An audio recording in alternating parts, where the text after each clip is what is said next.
welcome back to the Comptia Network Plus course, using the Netstat utility. Using Netstat is a great way to check the inbound and outbound TCP connections on your machine. You can also use it to view packet statistics, like how many packets have been sent and received, the number of errors, and so on. When used without any options, Netstat produces output similar to the following, which shows all the outbound TCP connections. This utility is a great tool to use to determine the status of outbound web connections. Take a look. So here you can see, here's the output from Netstat. The proto column lists the protocols being used. Yes, I can see that I'm connected to my Exchange server and an FTP server, and that I have some HTTP sessions open. By the way, all of them use TCP at the transport layer. The local address column lists the source address and the source port, source socket. The foreign address column lists the address of the destination machine, the host name if it's being resolved.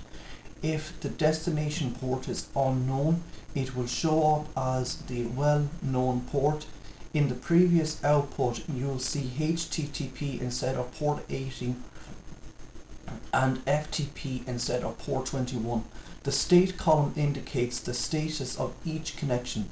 This column shows statistics only for TCP connections because User Datagram Protocol UDP establishes no virtual circuit to the remote device. Usually this column indicates established when a TCP connection between your computer and the destination computer has been established. All sessions eventually time out and then close, and you can see that I have all these listed in my Netstat output. The output of the Netstat utility depends on the switch. By using netstat /? command, we can see the options available to us. C users tlaml greater than netstat /? So here's just a quick look again at the output from Netstat.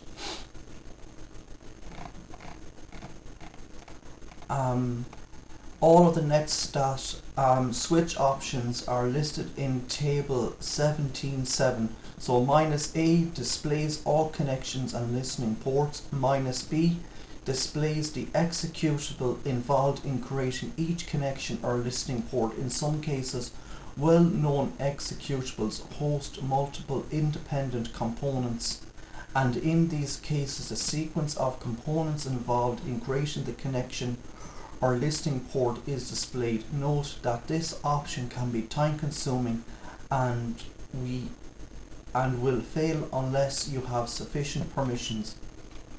-E displays Ethernet statistics. This may be combined with the -S option. -F displays fully qualified domain names, FQDNs, for foreign addresses. -N displays addresses and port numbers in numerical form. -O displays the owning process ID associated with each connection. -P proto shows connections for the protocol specified by the proto. Proto may be TCP, UDP, TCP version 6 or UDP version 6. If used with the -S option to display per protocol statistics, proto may be IP version 6, ICPMP, ICMP version 6, TCP, TCP/v6, UDP or UDP/v6. -R displays the routing table. -S displays per protocol statistics. By default, statistics are shown for IP, IPv6, ICMP, ICMPv6, TCP, TCPv6, UDP and UDPv6. The -P option may be used to specify a subnet of the default. -T displays the current connection offload state. Red displays selected statistics, pausing interval seconds between each display.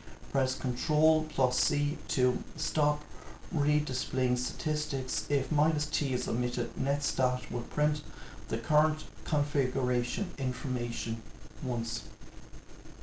Simply type Netstat followed by a space and then the particular switch you want to use. Some switches have options, but no matter what, the syntax is basically the same. The -A switch. When you use the -A switch, the Netstat utility displays all TCP/IP connections and all UDP connections. Figure 17.3 shows sample output produced by the Netstat -A command.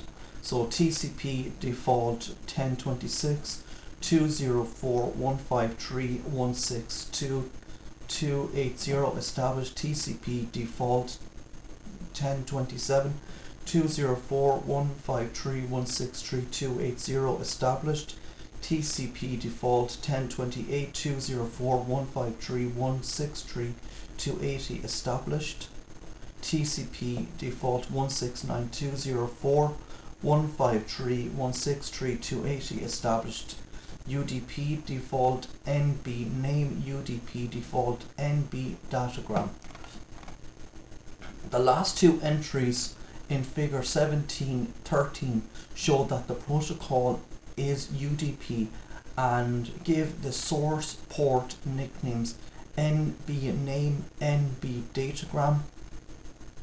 These are the well-known port numbers of 137 and 138 respectively. These port numbers are commonly seen on networks that broadcast the net biased name of a workstation on the TCP/IP network. You can tell that this is a broadcast because the destination address is listed as ***, meaning any address, any port. The most common use for the -A switch is to check the status of a TCP/IP connection that appears to be hung. You can determine if the connection is simply busy or is actually hung and no longer responding. The -E switch.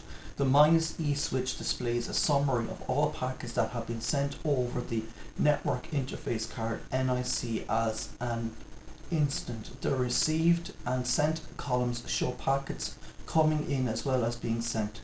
See users TLAML Netstat -E interface statistics. Received sent bytes 7426841722695 Unicast Packets 25784-35006 Non-Unicast Packets 1115-12548 Discards 00 Errors 0 71 Unknown Protocols 0 and nothing there. You can use the E-switch to display the following categories of statistics. Bytes, the number of bytes transmitted or received since the computer was turned on. This statistic is useful for finding out if data is actually being transmitted and received or if the network isn't doing anything at all. Unicast packets, the number of packets sent from or received at this computer. To register is one of these columns. The packet must be addressed directly from one computer to another, and the computer's address must be in either the source or destination address section of the packet. Non-unicast packets, the number of packets that weren't directly sent from one workstation to another. For example, a broadcast packet is a non-unicast packet. The number of non-unicast packets should be smaller than the number of unicast packets. If the number of non-unicast packets is as high as or higher than that of unicast packets, too many broadcast packets are being sent over your network.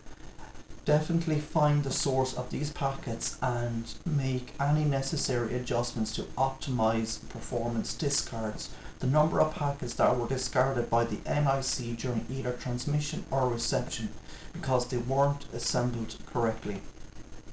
Errors, the number of errors that occurred during transmission or reception. These numbers may indicate problems with the network card.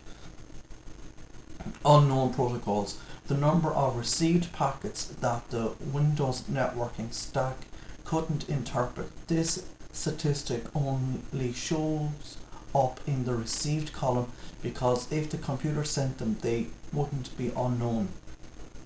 Or unfortunately, statistics don't mean much unless they can be colored with time information. For example, if the error run shows 71 errors, is that a problem? It might be if the computer has been on for only a few minutes, but 71 errors could be par for the course if the computer has been operating for several days.